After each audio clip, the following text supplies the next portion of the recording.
A equipe de transição do governo Lula negocia com o Congresso uma proposta de emenda constitucional para manter o pagamento do Bolsa Família no valor de R$ 600, aumentar o salário mínimo acima da inflação e garantir outras promessas realizadas por Lula durante a campanha ao ano de 2023. A proposta, chamada de PEC da Transição, prevê que a União dispense excepcionalmente o cumprimento do teto de gastos em áreas específicas. Na prática, pensando na saúde econômica do Brasil, o governo Lula deve manter ou deve mudar o formato atual do teto de gastos. E por quê? Esse é o nosso tema do debate que começa a partir de agora aqui na CNN. Para debater o assunto, nós convidamos os especialistas em economia, Paulo Gala, economista-chefe do Banco Master, e também Luiz Fernando Figueiredo, ex-diretor do Banco Central, presidente do Conselho da GIV Mauá. Bem-vindos os dois, muito obrigada pela participação. Antes de mais nada, vamos às nossas regras. A gente tem por premissa o equilíbrio de fala dos nossos convidados, então cada um terá 2 minutos para a resposta, e para que eu não precise ser indelicada por aqui ou interromper vocês, a gente tem uma sinalização bem clara. Quando o tempo estiver acabando, a minha imagem volta a aparecer na tela. Quando vocês estiverem respondendo, eu vou sumir da tela. Quando eu voltar, os senhores precisam concluir, portanto, a resposta. Começa a primeira rodada de perguntas com Luiz Fernando Figueiredo. Luiz Fernando, bem-vindo. Lula deve manter ou mudar o formato atual do teto de gastos e por quê? Vamos lá. Eu sou contra a mudança do teto de gastos, embora eu acho que a essa altura do campeonato essa discussão ela foi ultrapassada, né? Por que eu sou contra? Porque eu entendo que ao longo do tempo, o setor público deve gradualmente reduzir o seu custo com relação ao PIB no Brasil, porque o custo do setor público brasileiro é muito elevado. E para que o Brasil ganhe produtividade, eficiência, ele deveria ter um setor público que custe menos. Então, eu entendo que o teto de gastos ele não é só uma medida de solvência fiscal, mas ele vai na direção certa da gente ter um Estado que, ao longo do tempo, ele é um Estado que é menor. Por que eu digo que está ultrapassada essa discussão? Porque os dois candidatos já diziam que iam mudar o arcabouço de teto de gastos para alguma outra coisa. O que é relevante? Relevante é que seja algo razoável.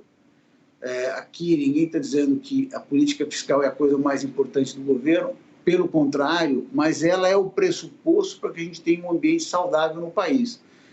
Um país que tem uma dívida impagável é um país em crise, em turbulência, e temos na América Latina vários exemplos disso, Argentina, Venezuela, Equador, etc. O Brasil tem uma dívida hoje com relação ao PIB já muito elevada. E por conta disso não dá para brincar com a questão fiscal. Então você deve sim ter um arcabouço que ao longo do tempo vá reduzindo a dívida PIB a dívida com relação ao PIB, que no final das contas quer dizer que é um país que vai se tornando mais solvente, melhor. Repito a mesma pergunta agora para o economista Paulo Gala. Lula deve manter ou mudar o formato atual do teto de gastos e por quê? Bem-vindo. Bom, boa tarde a todos, é um prazer conversar com todos aqui. Eu acho que o teto de gastos ele é uma espécie de camisa de força que já se mostrou equivocado, né? Se a gente olhar nos últimos 3 anos, em nenhum dos anos a gente conseguiu cumprir o teto de gastos, né? Então, como se você colocasse uma regra assim, olha, eu preciso emagrecer, ficar saudável, então eu vou acordar todo dia e correr 5 horas, acordar 5 da manhã e correr, né? Não é um negócio razoável, né? Você vai, rapidamente você vai abrir mão daquilo que você vai ver que você não consegue. Então, a ideia de estabilidade fiscal, de regra fiscal, eu acho que é fundamental. Eu acho que a gente vai, conforme o Luiz Fernando falou, a gente vai caminhar para uma nova regra fiscal e eu acho isso louvável, né? O grande problema do teto de gastos é que ele tenta colocar uma trava em despesas, especialmente de educação, saúde e previdenciárias, que não é possível, porque a gente tem necessidades da população crescendo muito, carências sociais gigantescas de saúde, de educação e de previdência, que fazem com que essas despesas cresçam mais do que a trava nos coloca ali do teto do gasto, né? Inclusive por questão demográfica, né? A gente tem uma população crescente e grande parte do orçamento é direcionado, né, em maior ou menor medida, para a população mais carente. Se a gente colocar o orçamento do SUS, de educação, de ensino da rede pública e todos os gastos previdenciários que são para a população de mais baixa renda, né? Então, eu acho que, sim, regra fiscal é fundamental, a relação dívida-PIB também é fundamental, mas eu acho que o teto do gasto é uma camisa de força muito dura, muito rígida, que não foi cumprida e não será cumprida. Então, a gente acaba caindo no problema de propor uma regra que ninguém acredita nela, na verdade, né? Se você tem uma regra que, nos últimos 3 anos, ninguém conseguiu cumprir e que os 2 candidatos eram contra, né, já é uma evidência bastante forte de que ela não para de pé. Então, vamos buscar uma nova regra. Acho que esse é o desafio, né? Vou começar a segunda rodada de perguntas agora com o Paulo Gala. O desenho inicial da PEC da transição, debatido pelo vice-presidente eleito Geraldo Alckmin com petistas ontem, permite uma licença para gastar de 175 bilhões de reais no orçamento de 2023. Essa é a conta que o governo eleito faz de quanto custaria o novo programa Bolsa Família, já no valor de R$ 600, com outros adicionais, como a promessa de campanha de Lula de dar um acréscimo de R$ 150 para famílias que têm crianças de até 6 anos de idade, segundo informações de interlocutores junto a Geraldo Alckmin. Essa apuração é do nosso analista da CNN, Caio Junqueira, que eu estou trazendo aqui para esse debate. Para saber, Paulo, a sua avaliação sobre esse cálculo inicial. Qual que é o impacto para a responsabilidade fiscal? Não, vai ter um custo, mas eu acho que a gente precisa ter clareza de que o orçamento ele deve ser direcionado para a população mais carente. Então, é preferível defender esse gasto e combater outros gastos que não são tão importantes. Então, eu acho que vai na direção correta. Eu acho que o orçamento público ele deve ser principalmente calibrado para endereçar as assimetrias que a gente tem na economia, especialmente de desigualdade social. Não faz sentido usar o orçamento público para quem não precisa dessa verba, né? Então, eu acho que o que está na mesa hoje é justamente colocar esses recursos para quem está mais necessitado, né? Agora, é uma decisão que é meio feita em cima da hora, já tem uma herança, né, de coisas que estavam assumidas, então, obviamente que não é o ideal, né? Nós estamos falando aqui de uma discussão para resolver o problema do ano que vem, mas idealmente a gente deveria já colocar uma nova regra fiscal, tendo em vista tudo que eu comentei aqui e olhando para frente, pensar em algo que dê conta também do que está acontecendo com a arrecadação, se a arrecadação está aumentando, está caindo, se a gente está num ciclo que a gente chama de ciclo de expansão ou de contração, ou seja, se a economia está crescendo ou se ela está em crise, né? Fazer uma regra que siga um padrão mais parecido com o que se adota no resto do mundo. Então, eu acho que sim, a boa notícia é que o orçamento está sendo voltado para onde ele tem que ir, que é para os mais carentes, mas fica faltando aí uma regra mais racional, eu diria, né? Trazer a mesma questão, então, ao Luiz Fernando Figueiredo. O desenho inicial da PEC da transição, debatido pelo vice-eleito Alckmin com petistas ontem, permite a licença para gastar de 175 bilhões no orçamento de 2023. Esse número foi trazido pelo nosso Caio Junqueira, a apuração dele entraria na conta que o governo faz de quanto custaria o novo programa Bolsa Família, já no valor de R$ 600, com outros adicionais, como a promessa de dar um acréscimo de R$ 150 para aquelas famílias com crianças até 6 anos de idade, segundo informações de interlocutores junto a Alckmin. Qual que é, Fernando, a sua avaliação sobre esse número, esse cálculo inicial? Qual que é o impacto para a responsabilidade fiscal do país? A minha visão é que 175 bilhões é um enorme excesso. Enorme excesso. O nosso país gasta hoje 34% do PIB por ano. Não é possível que nós não consigamos cortar em outros lugares para acomodar mais gastos sociais. O Brasil é um país muito carente, realmente ele precisa de muita ajuda no lado social. Vamos fazer isso, mas não pode ser sempre ampliando o gasto, porque você ampliando o gasto, o que você está fazendo? Das duas, uma, ou você está ampliando o déficit e aumentando a dívida, que já essa dívida se torna carga tributária. Com a carga tributária maior, é um país que vai ter muita dificuldade de crescer e, portanto, se desenvolver e, portanto, ajudar, inclusive, e principalmente os mais carentes. Então, assim, a resposta não pode ser ficar aumentando o gasto público. Aumentar o gasto público não é a boa resposta para um país emergente, que é o país que mais gasta.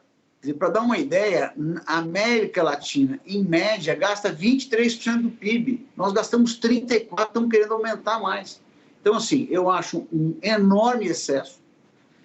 E, de novo, tem muito espaço para gastar para cortar em outras coisas. Queremos gastar mais, é muito meritório. Nosso país precisa muitas vezes disso mesmo, é um país muito carente. Por outro lado, como o próprio Paulo falou, vamos cortar de quem precisa menos. Né? Agora, ou avançar na carga tributária, que quer dizer que vai tornar a nossa economia, o nosso país menos eficiente, com menos capacidade de crescimento, ou aumentar o endividamento, não são as melhores respostas.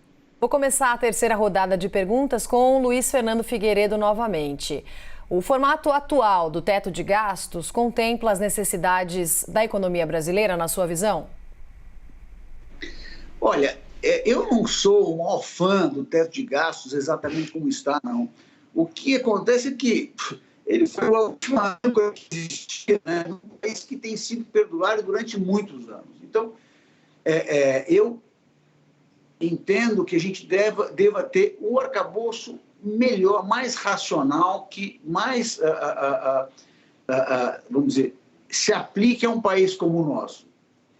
É que o teto de gastos ele tem duas questões, né? Uma delas é segurar o gasto e não deixar que você avance muito em termos de déficit público. E o segundo, que é uma coisa que eu acredito bastante, que uma série de gastos o Brasil gasta em excesso, outros muito menos do que deveria. O que ele precisa saber é começar a realocar melhor as suas despesas, em vez de ter a resposta sempre em ampliar os gastos. Acho que a grande vantagem do teto é que ela produz uma discussão. Olha, quais são as prioridades? Quando você tem muitas prioridades, no final você não tem prioridade nenhuma, que é muito o que acontece no Brasil, principalmente referente a gasto público. O Brasil ficou décadas ampliando o gasto público, muitas vezes sem muito sentido. Então, o que eu defendo é um arcabouço que seja o melhor para o país, que consiga ir reduzindo o risco deste país com sustentabilidade, mas que também, se possível, nos leve para a direção de uma maior racionalidade dos gastos, e não o contrário. A mesma questão para você. O formato atual do teto de gastos contempla as necessidades da economia brasileira? Eu acho que não. A ideia de controle de contas públicas é fundamental, mas o como você faz aí, a forma que é a questão. Um outro exemplo aqui importante que não foi mencionado na conversa, que eu acho que vale destacar, é a parte do investimento público. O teto do gasto ele acabou espremendo o investimento público para a mínima histórica, nem 0,3%, 0,4% do PIB. A gente tem uma série de carências de investimento público, de infraestrutura, coisas que o setor privado muitas vezes não faz, que poderiam e que deveriam ser feitos usando esse motor de investimento público, até para ajudar a volta do crescimento, né? Eu volto aqui a recapitular o período que a gente teve superávites primários ali na fase do Lula 1, né? Era uma regra que funcionava bem, a gente tinha uma regra de superávit primário e durante vários anos o governo teve superávit primário, a economia cresceu, né? Arrecadou mais, a expansão econômica trouxe mais arrecadação, o gasto como proporção do PIB caiu e a gente teve superávites primários. Então, é um modelo a se pensar, né? Eventualmente até voltar para uma regra de superávit primário, com um déficit primário zero, um pequeno superávit primário, eu acho que é louvável, em conjunção também com volta de investimento público. Porque o grande desafio que a gente tem, na verdade, é voltar, o Brasil precisa voltar a crescer, né? Crescer 1%, 1,5% é muito pouco, 2% é muito pouco. Um país que cresce 3%, 4%, ele passa a ter uma infinidade de arrecadação de recursos, né? E aí o gasto público ele começa, inclusive, a ficar diluído, porque a gente tem um problema de custo fixo de uma empresa que não cresce, né? Uma empresa que não cresce, ela tem sempre aquele problema, puxa, eu preciso cortar meu custo fixo. Como diz um amigo meu, cortar custo não é um plano estratégico de uma empresa precisa se expandir, precisa ter produtos, né, que vendam, produtos que consigam conquistar mercados, é isso que o Brasil precisa fazer, a economia brasileira precisa voltar a crescer, se inserir no mundo, conquistar mercados mundiais, ter sofisticação tecnológica, se expandir, e isso vai trazer mais arrecadação e vai trazer melhora de contas públicas. Então, eu acho que a gente precisa buscar uma regra fiscal que nos ajude a voltar a crescer, que controle o gasto, mas que nos ajude a voltar a crescer, né? Não há tempo para considerações finais. Nós conversamos por aqui com os economistas, especialistas Paulo Gala, economista-chefe do Banco Master, e Luiz Fernando Figueiredo, ex-diretor do Banco Central. Muito obrigada aos dois pela participação no debate de hoje aqui no Visão.